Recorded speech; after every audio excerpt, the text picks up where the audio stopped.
I think I got pretty desensitized over the years I've been working with poop. I have no problems talking about it. Fellow Homo sapiens, this week, in part 2 of 2 with research specialist Stefanie Prast-Nielsen, we hear about her clinical study involving poo or fecal samples from a group of children with refractory epilepsy who started the ketogenic diet, and then investigating their gut microbiota and how it might be related to changes in epileptic seizures. Stefanie also talks about future international collaborations in collections of stool samples for furthering this epilepsy research. So I'm a researcher, a research specialist at the Center for Translational Microbiome Research at the Karolinska Institute in Stockholm, Sweden, where I studied the gut microbiota, and in relation to epilepsy is like one of my research focuses. Going on from the last episode where you were talking about the rodents, what was the next step in your research? And so the rodent study were not done by us. This was other amazing people in the US that did that. Okay. We focus on patient cohorts and clinical studies.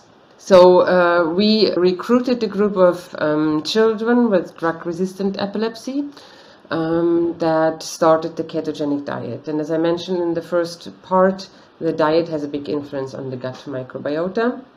So we wanted to investigate how that changes during this treatment and how this may be related to inflammation in those patients and to seizure response.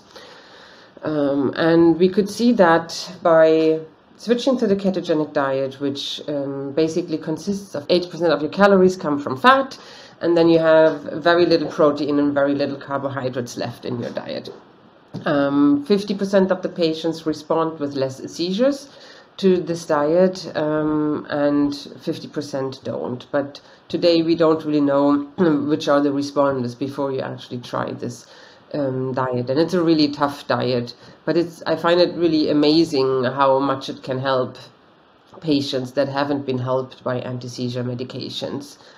And knowing that the diet changes the composition of the gut microbiota, I got interested in how that looks for the ketogenic diet in those epilepsy patients. And so we could see that during the ketogenic diet, typical gut microbes that depend on carbohydrates in our diet, they disappeared. This happened for all the patients, the responders and non-responders.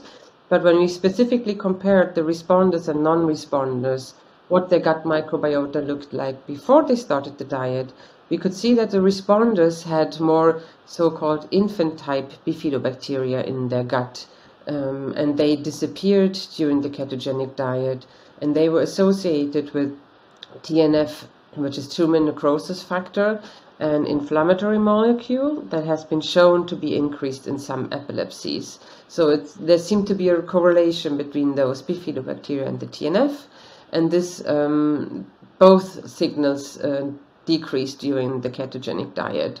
Just to point out to everybody listening, if not familiar with the sciences, there is a distinct difference between correlation and causation, which is, I just wanted to put that out there. Like, it doesn't necessarily mean cause and effect. Is that right, Stefanie? Exactly. So this is just a description. This is two events happening. It doesn't mean that they interact with each other, that they depend on each other. Yeah.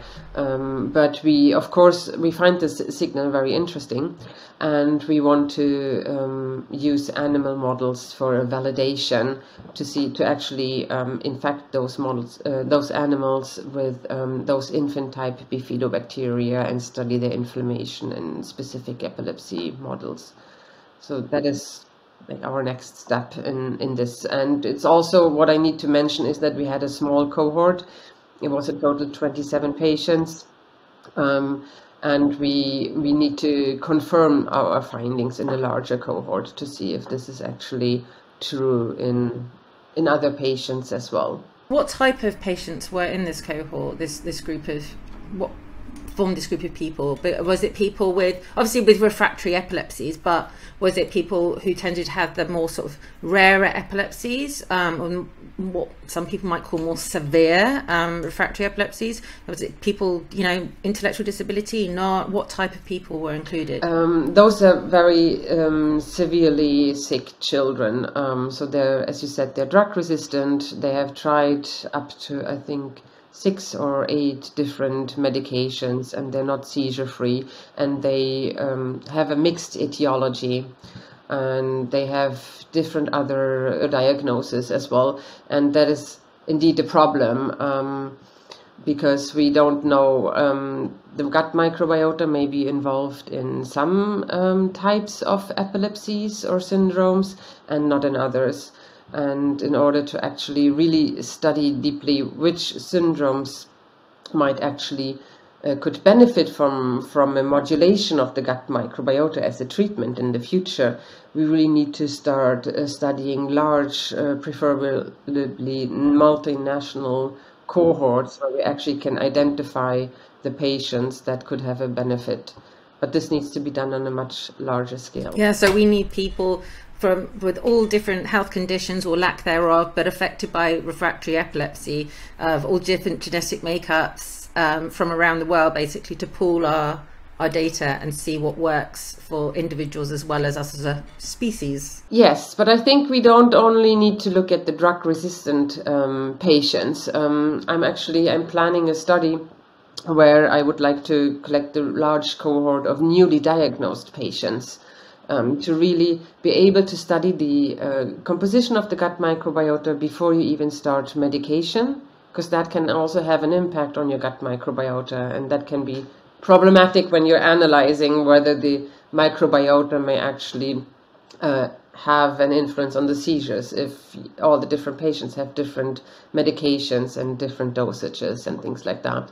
So we would like to recruit newly diagnosed patients and follow them over time, and take samples before the first drug and during drug treatment to also see how the drugs interact with the gut microbiota, and also possibly other alternative treatments. So this might sound a bit crude, but does this mean ideally international collection of poo, feces yeah?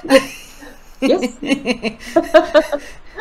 Definitely, because I wouldn't want to only focus on the Swedish population, because different nationalities also have different compositions of the gut microbiota. Different food. Yeah, the food, the lifestyle, things like that.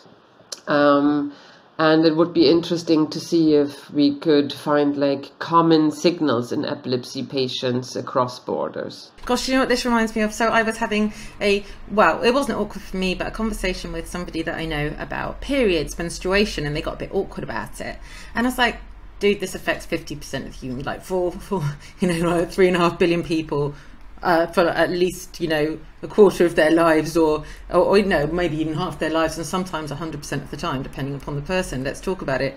And I would love for us to be able to talk more freely actually about poo or feces as well, because it plays such an important part in the lives of every person, not solely those affected by the epilepsies. And I wonder if we could, I don't know, maybe through your study we can get more people talking about something we all tend to do ideally quite frequently. Yes, if you're healthy. Not too frequently, but frequently enough. I think I got pretty desensitized over the years I've been working with poop. I have no problems talking about it. And also having 2 children, going through their early stages of life, you become quite desensitized. So poop is, not an everyday dinner table conversation, I would say, but we don't feel like this taboo. If people want to be involved, or clinicians, so say we have clinician researchers who want to be involved and, join your work in studying poo and the benefits for people affected by epilepsy, what should they do? They should send me an email. I think it's the best to do. My work is based on the poo analysis. So I'm not a neurologist. I don't see patients.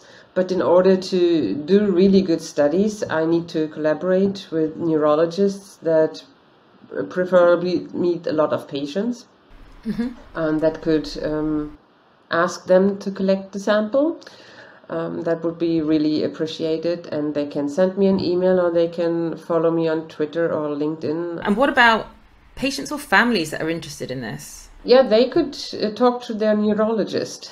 and say, yeah, I heard about this, the connection of the poo and the epilepsies, and it would be interesting. Listen to this exciting podcast episode, and then contact the researcher. Okay, cool. I think this can, and I speak from a personal perspective. I find that involvement in research, whether it be, I haven't donated any poo yet, but should I do? But I just find it really empowering because you're contributing to the health of other people. In the future, and just it's a really exciting thing. And just because you collect poo doesn't mean you have to sniff it or anything. I'm sure it's there are methods that make it as clean as possible and stuff like that. I actually never see it myself. Yeah, I don't extract the DNA from the poo. We have robots for that, actually. Wow, poo robots. So it's quite good work, and I just wait for the sequencing data. I just get the data on my computer and then I analyze them. That's cheating, man. So you're like talking about poo and your research, you don't even have to deal with it, man. No, I'm joking. I would like to just mention, as you asked what patients can do, I'm really actually quite amazed about how much the patients know about themselves and their disease. And I talked to a neurologist after I gave a presentation on what my work is about, and he said, yeah, actually since 10 years I have parents talking to me about that there's something in their gut and that should be related to their epilepsies, and those parents, they already knew 10 years ago. And amazing. I'm like, yes.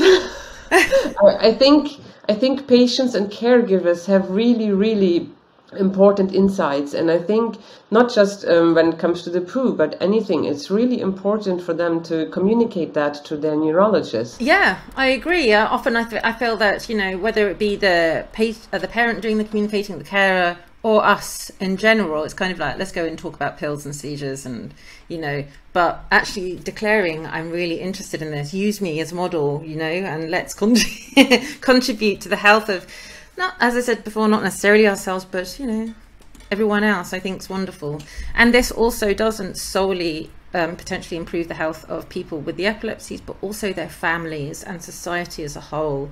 And I think getting more people involved, it can be quite satisfying for some clinicians too, because just working with the patient more and seeing them have a bit more purpose. And I think it can be good all round. And like you say, not everyone has to touch the poo.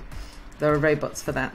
And if you collect the sample yourself, you get a tiny spoon. Thank you so much again to Stefanie for providing us with insight into the significance of diet, gut microbiota, and poo when it comes to health, especially when we're talking about the epilepsies.